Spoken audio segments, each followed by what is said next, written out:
Welcome back, everyone. This is Rashad Woods with the T.R.O.N podcast. I have one of the most fascinating biographies I've seen since doing this show in a very long time. She's an author. She's been a writer that's been featured in the Wall Street Journal, the Smithsonian. She's been in Europe. She's been stateside as well, too. Ladies and gentlemen, Miss Patti McCracken, thank you for joining us. Thank you, Rashad. It's great to be here. I appreciate that. I got to tell you, we're going to get obviously into your very, very fascinating book, which just stood out to me very, very much. But you have one of the more interesting biographies, that I've seen in quite some time. And I don't want to do all the talking because I'd love to hear you talk about yourself. So Virginia Beach, Florida, DC, Chicago, Europe. And that was just me kind of bullet pointing it. Can you kind of give us the details of that? I get tired just hearing that. Yeah, born in Virginia Beach, then moved to Florida. And I worked at the Chicago Tribune back in the day when there was a Chicago Tribune. Not for too long before I went to Europe. And I went to Europe to work with journalists from the former Soviet Republic and that kind of thing, this so-called emerging democracies. And it was kind of like this journalism Peace Corps. So people like me, they're mostly Americans or Western journalists at that time. You were just going in after the wall came down, which sounds really quaint now and sounds like a really long time ago, which it was. But just teaching them basic journalism things and then doing other things like post-war Bosnia, being on one little person on a team of people helping journalists with free press advocacy, or sometimes they needed to get to safety. So you were sort of part of one in a chain of many who were putting their heads together for things like that. So, didn't pay much. It paid Peace Corps wages. So, and it was sort of contract to contract. So there was just a lot of, and still are a lot of media nonprofits that are just working to help journalists. There's one called Reporters Without Borders, like doctors. Mm-hmm. So I never worked for them, but they're doing some pretty good work now in Ukraine and stuff like that. So I did that for a long time. And I lived in Europe. I lived in a little village, very east Austria, right on the border with Slovakia. Mm-hmm. And because it was like a really nice little town. Nice. Yeah. So the crazy part is that even though, you talk about, the wall came down, Mr. Gorbachev tear down that wall. When you actually put that in the context, that really isn't that long ago. Right. Like, obviously in a reference of time in life, it's easy to sit back and say X, Y, and Z amount of years ago. But I remember hearing about that as a kid. Right. This is not some, black and white documentary that, this is literally in the 80s. Right. It's literally in the 80s. And I was an adult then, but I wasn't that old. And I remember when it happened. And I remember it was on my sister's birthday when it was like the big November 9th and like the actual chipping away of the wall, even though it had actually started kind of months before. And I remember being on the road, being on 95, driving from Baltimore to DC, and I had to pull my car over and I just started crying because the wall had always been up in my lifetime. Right. And when your life is young, you can't imagine anything that happened before your time. Right. So this wall will always be there, Exactly. And so, and then I got to ask this question because, you're going into the post-Soviet Union. How welcome were reporters that are so used to handling democracy, being able to report on politicians, political matters, and just your everyday lifestyle? I mean, like for you to do a story over here, I've never been a reporter, so I know that there are things that are involved with it, but there's a free press. Like over there, you're literally teaching people how to actually saying this is, from my understanding, okay, or these are the ropes of doing it. Can you go into detail what that's like? Yeah, well, as much as things change, they kind of stay the same or they revert back. But to go back to that time, so this would have been early-ish to mid-90s. So not that, a few years, and just a handful of years after the wall came down. And so it would really depend on the age of the journalist you're working with. So the young ones were just wide-eyed and wanted to do whatever so-called Western practices, which would be, actually reporting the story and not hearsay. Right. Older reporters were nervous and didn't want to put their names on stuff, and totally understandable. And now it comes full circle where we come back to the US, and now never in my lifetime, ever would I have worried about free press in America, ever. But now we are. So it was interesting because I go back to those times and I'm like, no. It's all good. But, never be too sure of what, what's going to happen. Never feel so safe and things. But it really had to do with the age of the reporter and, of course, their previous experience, because it's frightening. There was one time when I was where was I? I think I was in Ukraine. Can't remember. And there was a lot of times interpreters are interesting. There was a journalist interpreter who was working with me. And so she's up there. I'm speaking and she's interpreting for me. And during a little bit of a break, she told me that her father was a reporter and had been killed in a car accident. And she did it like car accident with air quotes. And that's just language for, and it was a car accident, but it wasn't an accident. So there was lots of that stuff there, the threat of journalists that, in Russia and such, absolutely huge risk for reporters, especially now. I can't even imagine what it must have been like being an American there on top of that, the dangers on a day-by-day basis, coming in that type of...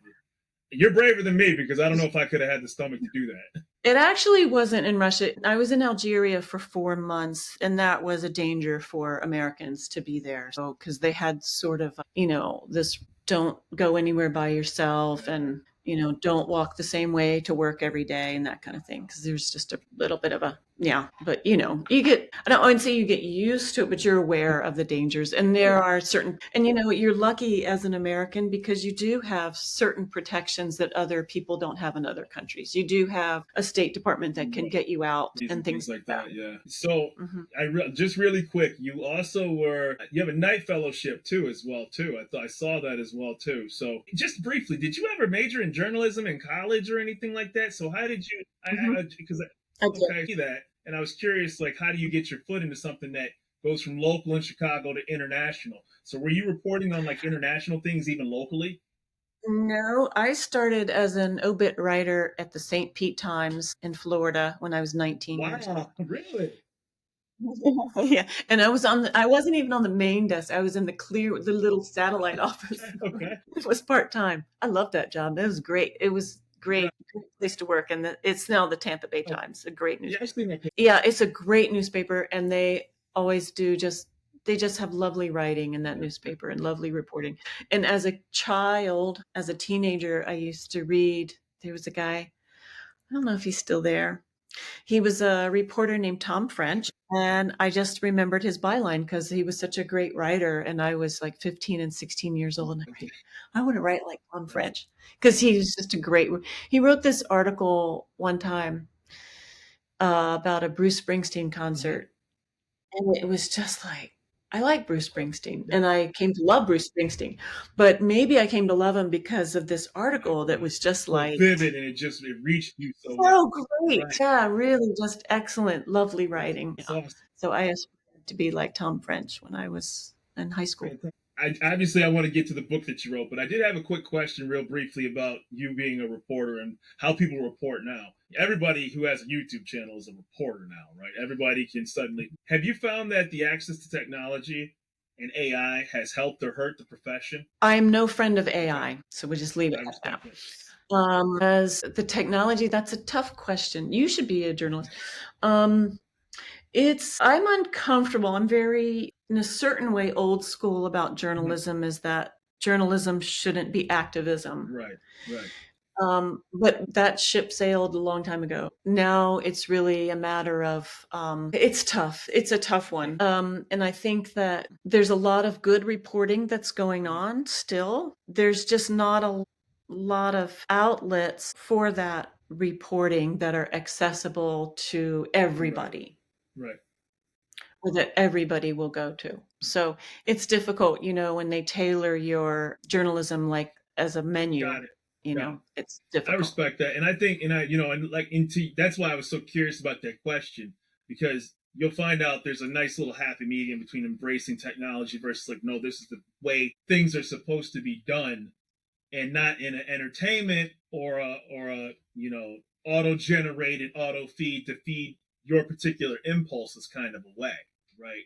Yeah, because that's not healthy journalism necessarily. So it's a matter of, journalism isn't a science, so it's just sort of, there's lots of mistakes made, and there's lots of, just like medicine, you have people who are no integrity, and, but so that's the kind of thing that goes along with journalism, but there has to be some standard and some integrity. Like yeah, and there has to always be your eye on the ball of what is the purpose for doing this is for the society, right. Yeah. That's awesome. That's awesome. So I can tell you one thing: the book that you wrote.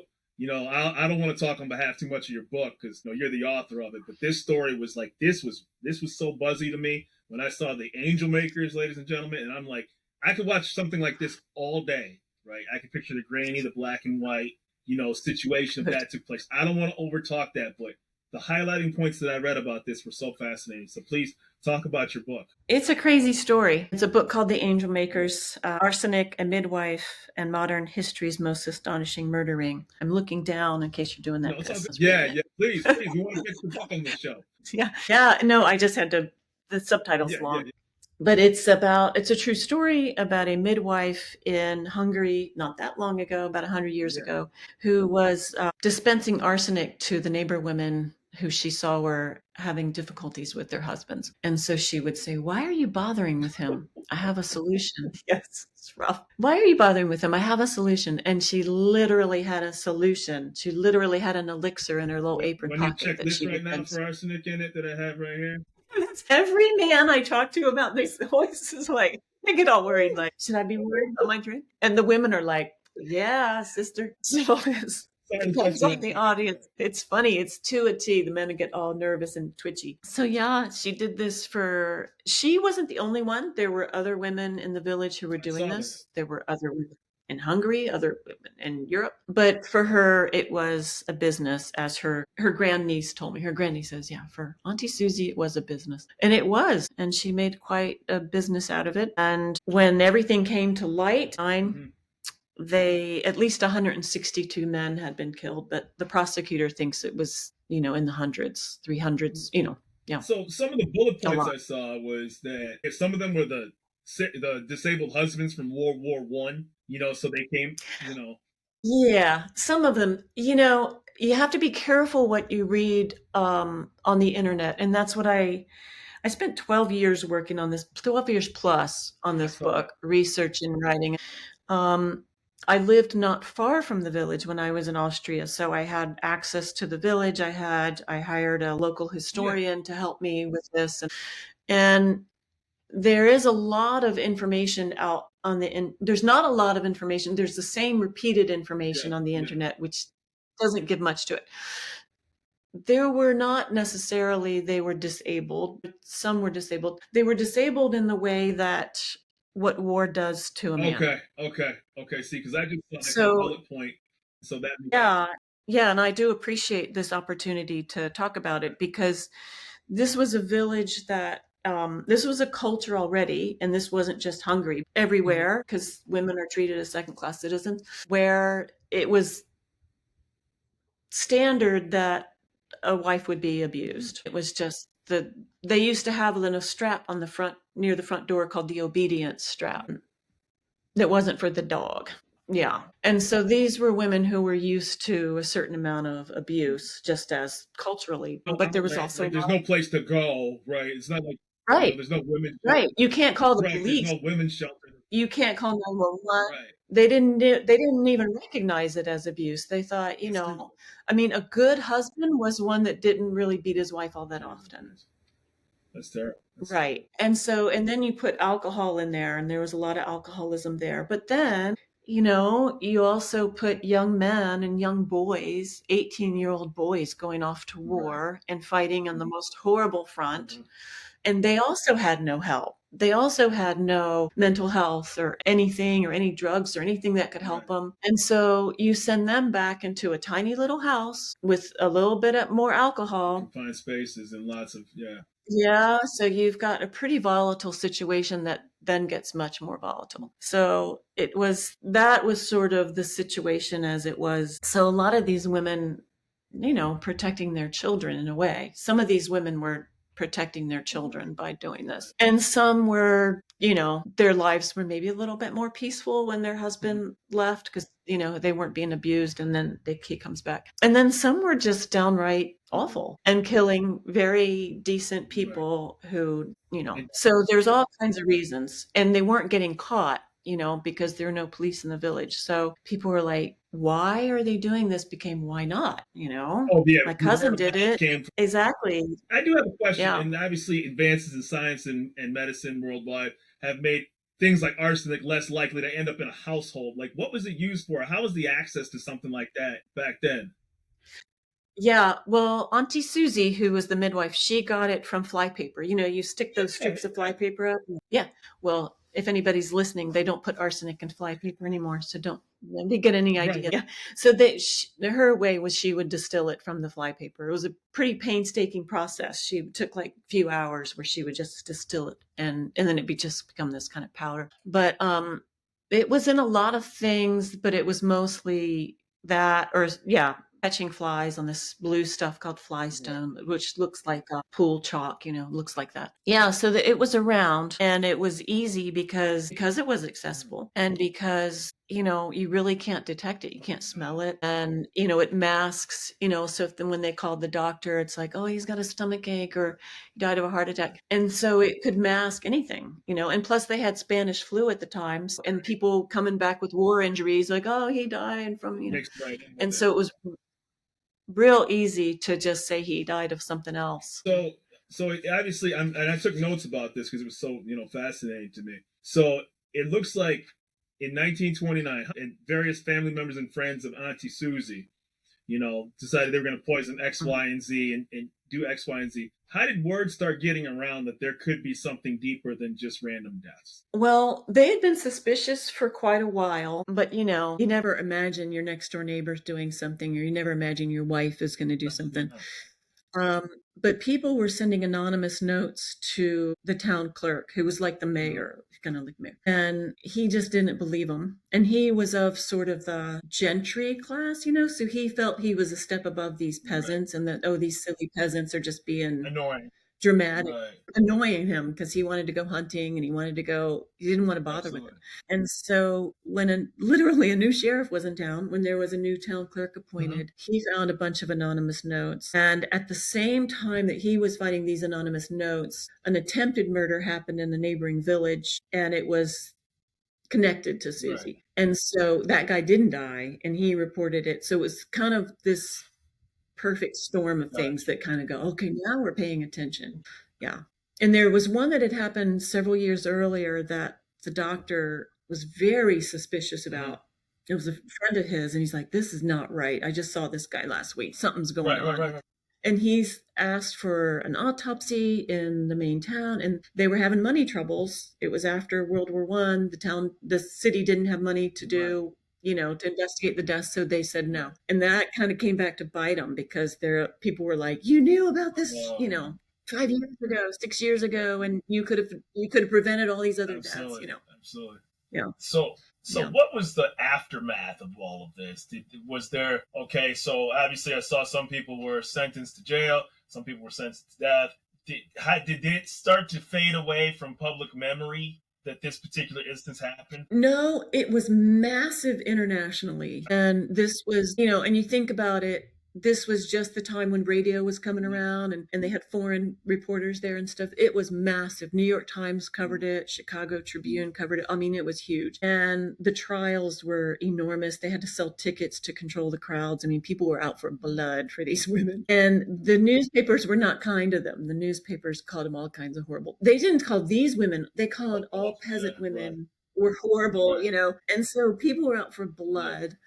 It was incredibly reported. It was awful because they had public hangings, and even gross. It was awful, but at the public hangings, it was really macabre because people were invited and they had to wear tux and gowns. Really? It's you see footage and videotape of what they let the public just kind of consume for entertainment, and it kind of makes your stomach churn a little bit, right? It does. It does. It's disgusting that this.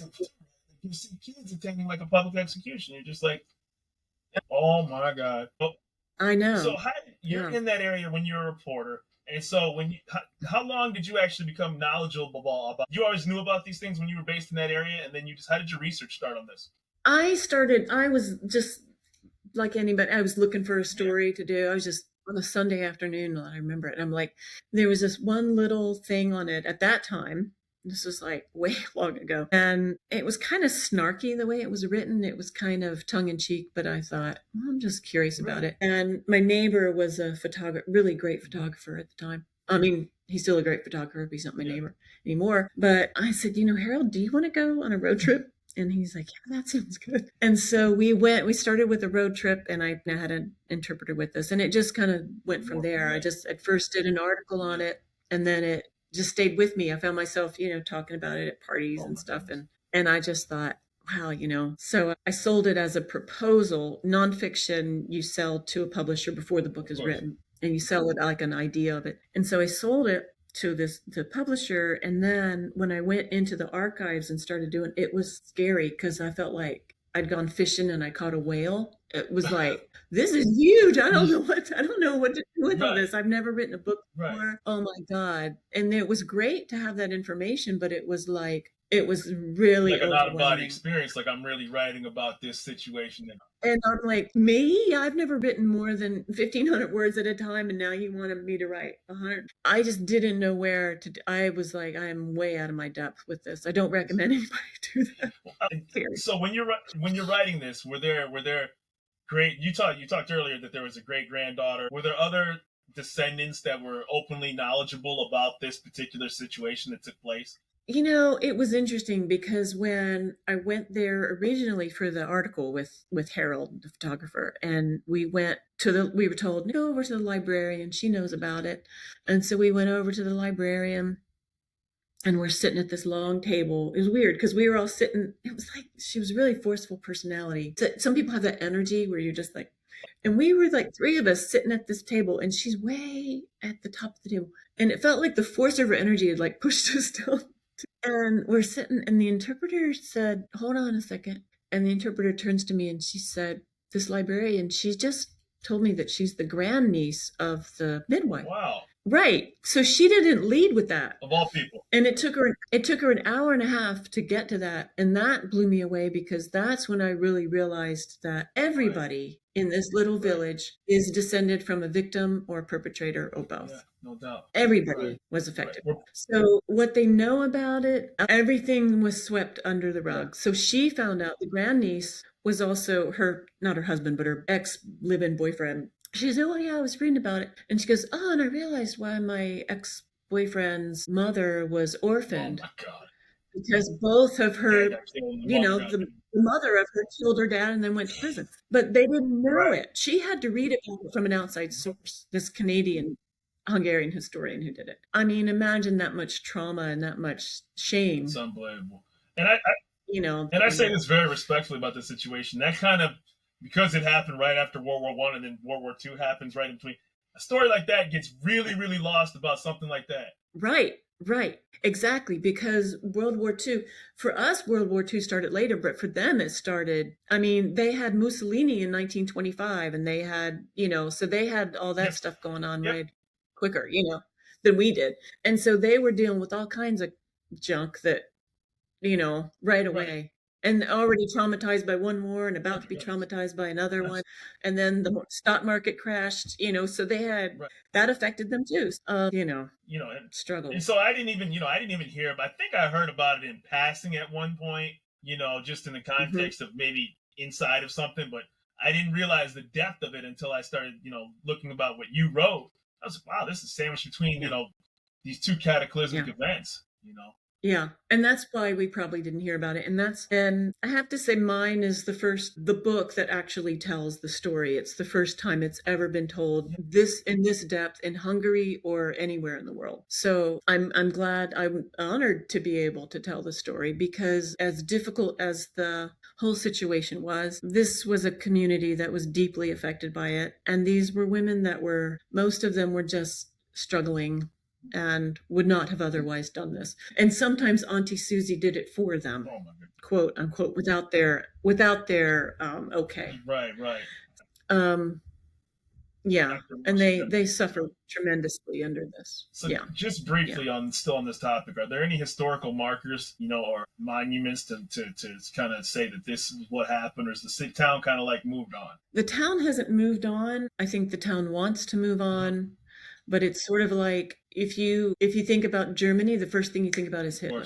So this town, the first thing you think about is the angel makers. So I don't think they'll ever really be out from under it. But if my book can help give greater context and greater emotional truth and understanding of what happened, maybe that will help in some way people understand that this kind of could have happened anywhere. Well, it's crazy in a certain situation, you know. It's interesting you say that because I obviously I couldn't tell whatever happened everywhere in every place on Earth, but I could say with pretty decent confidence this is not the only situations that something like this has occurred, right?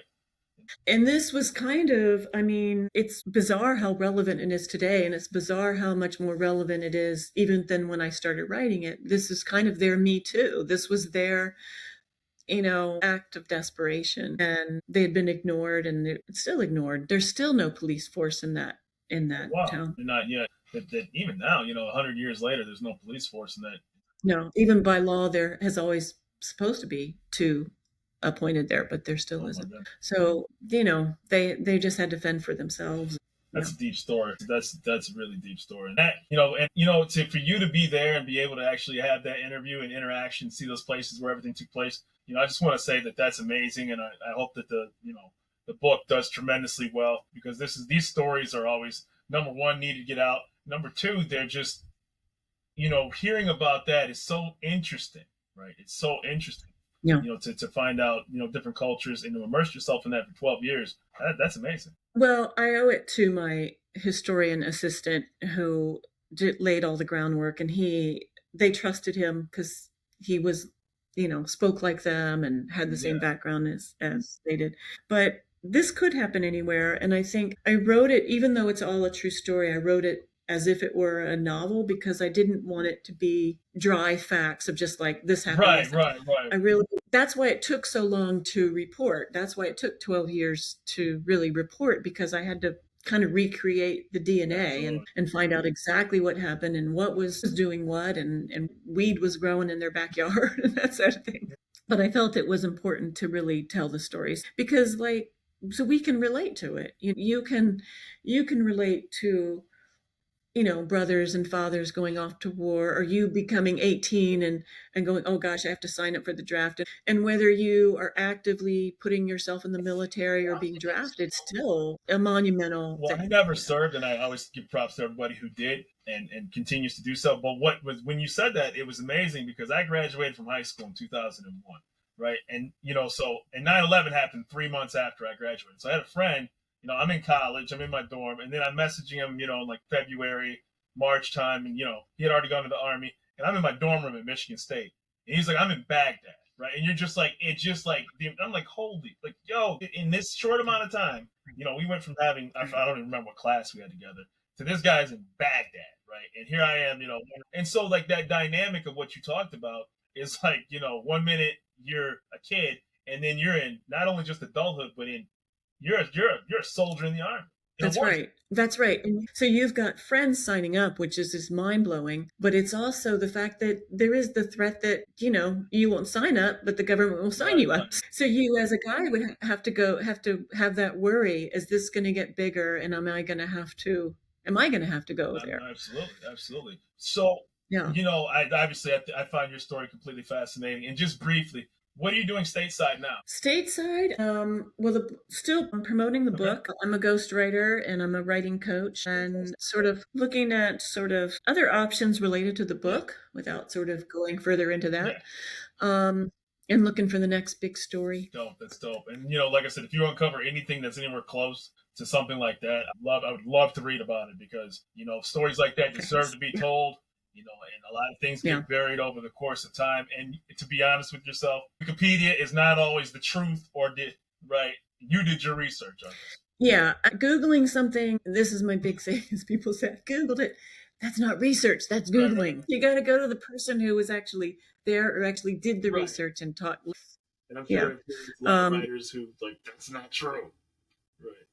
It drives me crazy. That's my little pet peeve of the day. I'll let that be known. Googling is not researching, but I get the you're looking into it, you're reading about it, but it's not It's not always there, but on the surface, you've got to talk to the people. And there's people that you talk to in my line of work where it's like a lot of them are historians, and they're like, I wrote about this and nobody's ever asked me. I really want to talk about it. I'm like, yes, tell me what kind of medical devices did they use?